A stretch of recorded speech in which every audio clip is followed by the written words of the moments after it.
जैसा कि last episode में हमने देखा था कि किनफिंग एल्डर टियान की मदद से ग्लेशियर्स वैली के एल्डर कुमो को हरा देता है और ये बात जिंगयुन को जरा भी पसंद नहीं आई। इसलिए जिंगयुन ने कुमो को खत्म कर उसी की पावर का यूज करते हुए किनफिंग के साथ फाइट करना शुरू कर दी थी। लेकिन इसके बावजूद भी वो किनफिंग को हराने में नाकाम रही। साथ ही किनफिंग की इटर्नल फ्लेम के अटैक से वो बुरी तरह से घायल हो चुकी थी। इसलिए जिंगयुन को मैदान छोड़कर भागना पड़ा। उसने खुद को बचाने के लिए तो अपने फादर को भी मरवा दिया था। अब ये मसला हल होने के बाद किनफिंग जियांग को एल्डर टियान के साथ जुआन फायर वैली रवाना कर देता है। साथ ही उसने फैसला किया कि वो अब अपनी फैमिली के ऊपर एक डिफेंसिव फॉर्मेशन सेटअप करेगा।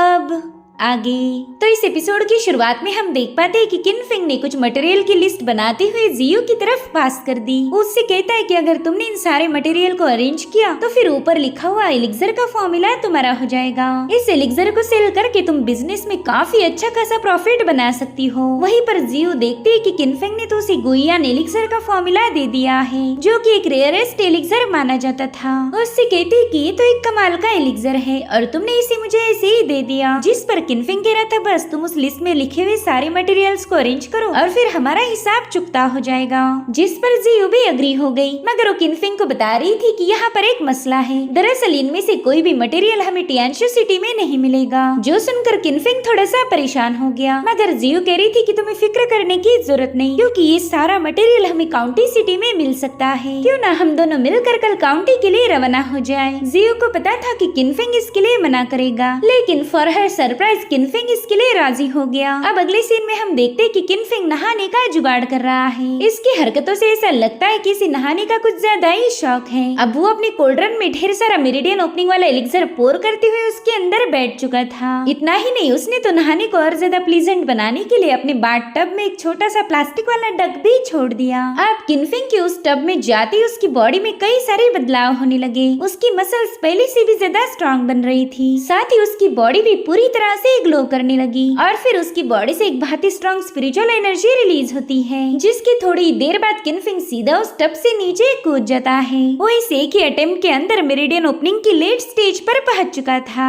अब उसका अगला टारगेट है लैंग माउंटेन काउंटी सिटी को विजिट करना, ताकि वो उन सारे मटेरियल को हासिल कर पाए जिसकी उसे जरूरत थी। अब ये सीन यहीं पर कट हो के हम एक बंदे को देख पाते हैं जो कि बुरी तरह से घायल था। साथ ही वहाँ पर हम एक ईवल बंदे को भी देख पाते हैं जो कि ब्लड ईवल सेक्ट का लीडर था। वो घायल बंदा तो इस लीडर को देखकर ही काफी ज्यादा डर गया। वो कह रहा था कि तुम लोगों ने मुझसे प्रॉमिस किया था कि तुम मुझे छोड़ दोगे, फिर तुम मुझे ये कहाँ लेके आए। प्लीज मुझ पर रहम करके मुझे यहाँ से जाने दीजिए। मगर यहाँ उसकी कौन सुनने वाला था। ब्लड ईवल सेक्ट के लोगों ने तो तुरंत ही अपनी पावर्स का यूज करते हुए वहाँ पर एक किलिंग फॉर्मेशन को एक्टिवेट कर दिया, जिसकी खतरनाक एनर्जी से वो बंदा बुरी तरह से तड़पने लगा। वो ईवल पावर उसकी बॉडी को पियर्स करते हुए उसकी सोल को बाहर निकालने की कोशिश कर रही थी और थोड़ी देर में ये काम पूरा हो गया। उस बंदे की मौत होती ही उसकी सोल बॉडी छोड़कर बाहर आ गई थी, जिसे उन डिमोनिक कल्टिवेटर्स ने कलेक्ट कर लिया। उस सोल को अपने लीडर की तरफ पास करते हुए कहने लगे कि मास्टर ये लीजिए, आपकी सेवा में एक ताजी सोल हाजिर है। वहीं पर वो लीडर भी उस सोल को देखकर काफी ज्यादा खुश था, जिसके बाद वो बड़ी अजीब तरीके से उस सोल को कंज्यूम कर लेता है। वो कह रहा था कि ताजी सोल को खाने का मजा ही कुछ और है। इन सोल पावर्स की वजह से तो मैं बड़ी ही आसानी के साथ अपनी ब्लड सोल बीड्स को रिफाइन कर पाऊंगा। साथ ही ऐसे सोल को कंज्यूम करने से इसका इफेक्ट सोल डिवाउरिंग से भी काफी ज्यादा अच्छा है। अब तुम लोग बस लगातार यहाँ पर कुछ लोगों को लेके आओ, ताकि मैं कंटिन्यूअसली अपनी बीड को रिफाइन कर पाऊंगा। और उतने में जिंगयुन वहाँ पर ब्लैक कपड़े पहनकर पहुंच जाती है। वो अपने सेक लीडर को ग्रीट कर रही थी, तो बंदा कहता है कि बताओ तुम्हारा यहाँ पर कैसे आना हुआ। जिस पर जिंगयुन कहने लगी, मास्टर मैं आपको एक इम्पोर्टेंट मैटर के बारे में बताने आई हूँ। दरअसल कुछ दिनों पहले ही मैंने किनफिंग नाम के बंदे की सोल को हासिल किया था, मगर बिना सोल के भी वो बंदा दोबारा से रिकवर हो गया। और यही बात मुझे काफी दिनों से सता रही थी, क्योंकि बिना सोल के तो कोई भी अपनी इंजुरीज को हील नहीं कर सकता। जिस पर वो बंदा जवाब देते हुए कहने लगा कि इसे सोल रीजनरेशन कहा जाता है। मैंने तो कभी उम्मीद भी नहीं की थी कि इस दुनिया में हमारा ऐसे बंदे से भी पाला पड़ेगा। मुझे तो ये बंदा काफी ज्यादा इंटरेस्टिंग लग रहा। अब तो हमें इसे कैप्चर करना ही होगा। तो जाओ जल्दी से जाकर युन कियान को खबर दो, उसे बताओ कि जल्दी से किनफिंग को कैप्चर करके मेरे सामने पेश किया जाए। ये सुनकर जिंगयुन के चेहरे पर हम एक ईवल स्माइल देख पाते हैं। इस तरह से वो किनफिंग से अपना बदला ले सकती थी। साथ ही ब्लड ईवल सेक्ट का लीडर जिंगयुन की इस खबर से काफी ज्यादा खुश था। वो उससे कहने लगा कि मैं अच्छे से जानता हूँ तुमने ग्लेशियर्स वैली के लीडर कुमो को खत्म कर दिया है, और तुमने बिल्कुल सही काम किया, क्योंकि वो बंदा काफी ज्यादा कमजोर था।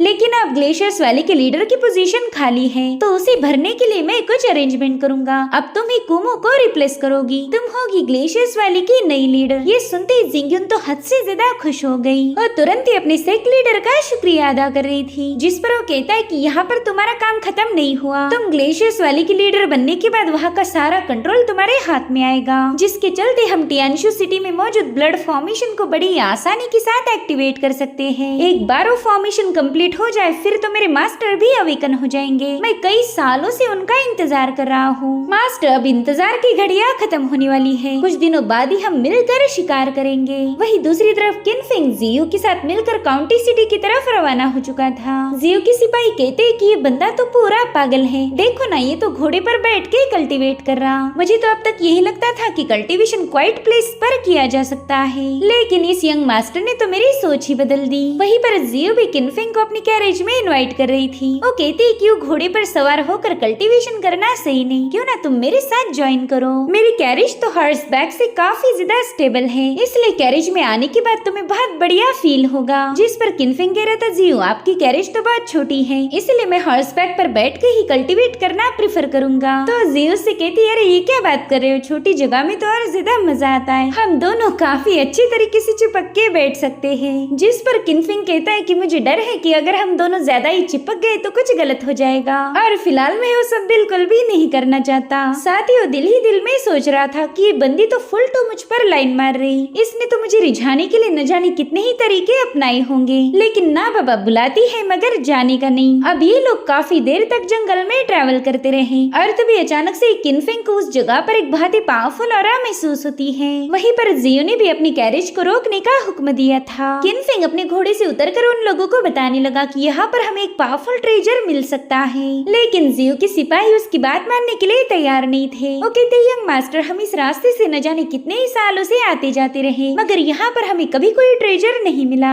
हमारे ख्याल से जरूर से आपको कोई मिसअंडरस्टैंडिंग हुई होगी। जिस पर किनफिंग कह रहा था कि वो तो हमें थोड़ी ही देर में पता चल जाएगा। तो अभी सभी लोग किनफिंग को फॉलो करते हुए इस जगह पर पहुँच गए जहाँ पर किनफिंग को ऑरा महसूस हुई थी। उस बंजर जगह को देखते हुए लोग कहने लगे कि यहाँ पर तो ट्रेजर का नामो निशान नहीं, हमने आपको पहले ही बताया था कि इस रास्ते पर हमें कोई ट्रेजर नहीं मिलने वाला। वहीं पर जियो भी अपनी सिपाहियों की बात से अग्री थी, जो सुनते ही किनफिंग ने फटाफट से अपने स्पीयर को समन करते हुए अपनी इटर्नल फायर को एक्टिवेट कर दिया। उसे पूरा यकीन था कि यहाँ के फ्लोर में कुछ तो दफन है, इसलिए किनफिंग अपनी इटर्नल फ्लेम का यूज करते हुए वहाँ के फ्लोर पर अटैक कर देता है, जिसके चलते वो फ्लोर बड़ी ही तेजी के साथ ब्रेक होते हुए वहाँ पर एक जोरदार ब्लास्ट हो चुका था। अब ये लोग देख पाते कि किनफिंग ने वहाँ पर एक बहुत बड़ा गड्ढा बना दिया, जिसमें से काफी ज्यादा स्ट्रॉन्ग स्पिरिचुअल ऑरा रिलीज हो रही थी। और अब हम उस ट्रेजर को देख पाते हैं जिसका नाम था मून फ्रूट। इसे सोल इम्प्रूविंग स्पिरिट फ्रूट भी कहा जाता था, जिसे देखते ही जियो के तो होश उड़ गए। सोल इम्प्रूवमेंट का नाम सुनते ही उसके सिपाही समझ गए कि ये ट्रेजर तो प्राइसलेस होगा।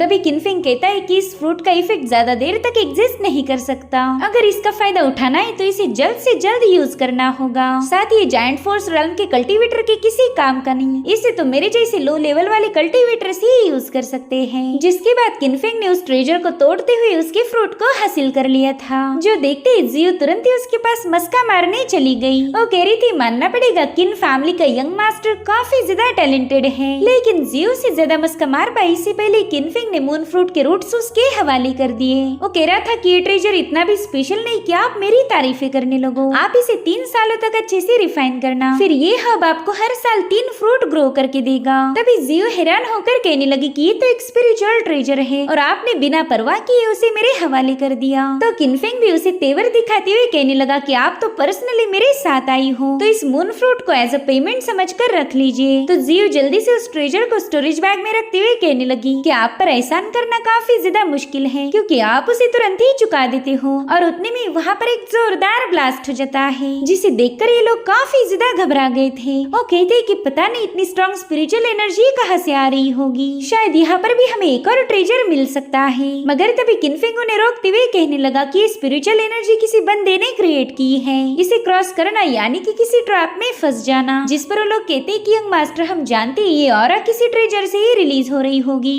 पहला ही आपने मून फ्रूट ट्रेजर को हासिल किया है, अब ये वाला ट्रेजर हमारा होगा। वहीं पर जियो किनफिंग को समझा रही थी कि तुम इतना परेशान मत हो, अगर वहाँ पर कोई खतरा भी हुआ तो भी वो मेरे सिपाहियों को नुकसान नहीं पहुँचा सकता, क्योंकि इन सभी सभी ने एनर्जी सेंसिंग टेक्निक को मास्टर किया है।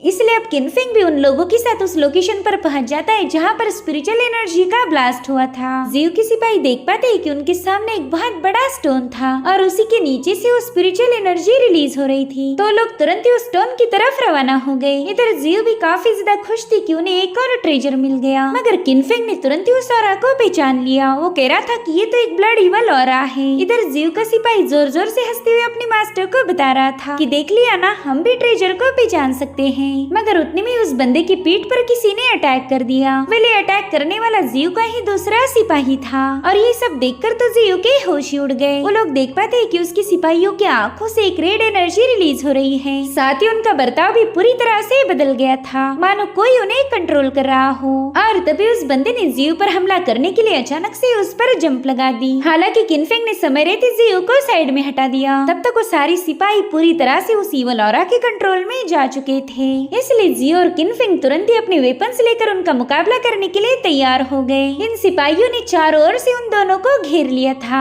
और अब उन पर मुसलसल अटैक होना शुरू हो गए। किनफिंग तो अपने स्पीयर को गोल गोल घुमाते हुए उन सभी पर काउंटर अटैक करना शुरू कर देता है। वहीं पर जियो भी अपनी सोर्ड से उनका मुकाबला कर रही थी। वेल, इनके पावरफुल अटैक्स के बावजूद भी उन सिपाहियों पर इसका कोई असर नहीं हो रहा था, जो देखकर जियो और ज्यादा परेशान हो गई। वो किनफिंग से कह रही थी कि अगर हम इन्हें हर्ट ही नहीं कर सकते तो इन्हें हराना मुश्किल हो जाएगा। वाकई मैं बहुत बड़ी बेवकूफ हूँ, मैंने तो पहले ही तुम्हारी बात सुन लेनी चाहिए थी। जिस पर किनफिंग कहने लगा, जियो तुम तो बेवजह परेशान हो रही हो। मेरे पास एक रास्ता है जिसका यूज करके हम इस मसले को हल कर सकते हैं। जिसके बाद वो अपनी इटर्नल आई पावर को एक्टिवेट कर देता है। इस टेक्निक का यूज करते हुए किनफिंग ने उस स्टोन को काफी केयरफुली ऑब्जर्व किया और फिर जाकर उसे पता चला कि इन लोगों पर ब्लड मैनिपुलेशन टेक्निक का यूज किया गया है। तो अब किनफिंग ने गुस्से में आकर उन लोगों पर लगातार अटैक करना शुरू कर दिए। इस बार किनफिंग ने एकदम प्योर इटर्नल फ्लेम का यूज किया था, जिसके चलते उन लोगों की बॉडी पर मौजूद ब्लड इवल एनर्जी गायब हो गई। इतना ही नहीं, किनफिंग ने सीधे जाकर उस चट्टान पर भी अटैक कर दिया था, जिसके चलते उस चट्टान के टुकड़े टुकड़े हो गए। अब थोड़ी देर में उन चट्टानों के अंदर से एक बंदा बाहर आ जाता है। वेल, इसी का नाम था युन कियान। वेल, इसी बंदे को ब्लड सेक्ट के लीडर ने किनफिंग को कैप्चर करने का काम दिया था। वो किनफिंग की तारीफें करते हुए कहने लगा कि वाह, तुमने तो मुझे इम्प्रेस कर दिया। आज तक कोई भी मेरी टेक्निक को पहचान नहीं पाया था। किनफिंग भी उसकी स्पिरिचुअल ऑरा को देखते ही समझ गया कि ये बंदा तो मेरिडियन ओपनिंग लेवल का एक्सपर्ट है, यानी कि इससे डील करना थोड़ा सा मुश्किल होगा। तभी जियो आकर उसे बताने लगी कि इसका नाम है युन कियान और ये बंदा युन फैमिली के नाजायज बेटे के नाम से भी मशहूर है। मुझे कभी लगा ही नहीं था कि ये बंदा ब्लड इवल सेक्ट को ज्वाइन करेगा। किनफिंग तो इस बंदे की हिस्ट्री सुनकर ही थोड़ा सा चौंक गया था।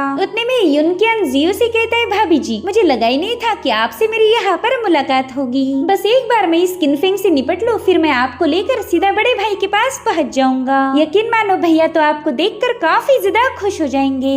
ये सब सुनकर तो बेचारा किनफिंग काफी ज्यादा हैरान हो गया। वो जियो से पूछता है कि बताओ, ये बंदा तुम्हें भाभी क्यों बोल रहा है, और हाँ, अगर तुम इसकी भाभी हो तो फिर तुम मुझ पर लाइन क्यों मार रही थी। मगर जियो उसका कोई जवाब नहीं देती। वो तो सीधे युन कियान पर अटैक करने के लिए रवाना हो चुकी थी। वो कहती कि तुम मुझे अपने बड़े भाई के पास ले जाना चाहते हो ना, तो ठीक है, फिर मेरे इस अटैक से बच के दिखाओ। जो देख युन कियान कह रहा था कि मैं अपनी भाभी जान पर अटैक नहीं करना चाहता, इसलिए वो अपनी पावर्स को एक्टिवेट करते हुए ब्लड स्पिरिट बाइंड से ही जियो को ट्रैप कर देता है। युन कियान की इस मूव की वजह से जियो बिल्कुल भी अपनी स्पिरिचुअल एनर्जी का यूज नहीं कर सकती थी। वो उससे कह रही थी, युन कियान जल्दी से मुझे आजाद करो, वरना बाद में तुम्हारी कोई खैर नहीं। जिस पर बंदा कहता है, इतनी भी क्या जल्दी है भाभी जान, बस थोड़ा सा रुक जाए, मैं किनफिंग से निपट लूं, फिर आपको मेरे साथ चलना होगा। और फिर उसने किनफिंग पर लगातार अटैक करना शुरू कर दिए, जिसे किनफिंग अपनी स्पीयर की मदद से डिस्ट्रॉय कर रहा था। जिसके बाद किनफिंग ने उस बंदे पर हमला करने के लिए सीधा हवा में छलांग लगा दी। मगर तब तक युन कियान गोल्डन बॉडी ऑफ बुद्धा को एक्टिवेट कर देता है। हालांकि किनफिंग ने उसे भी एक ही सेकंड के अंदर डिस्ट्रॉय कर दिया।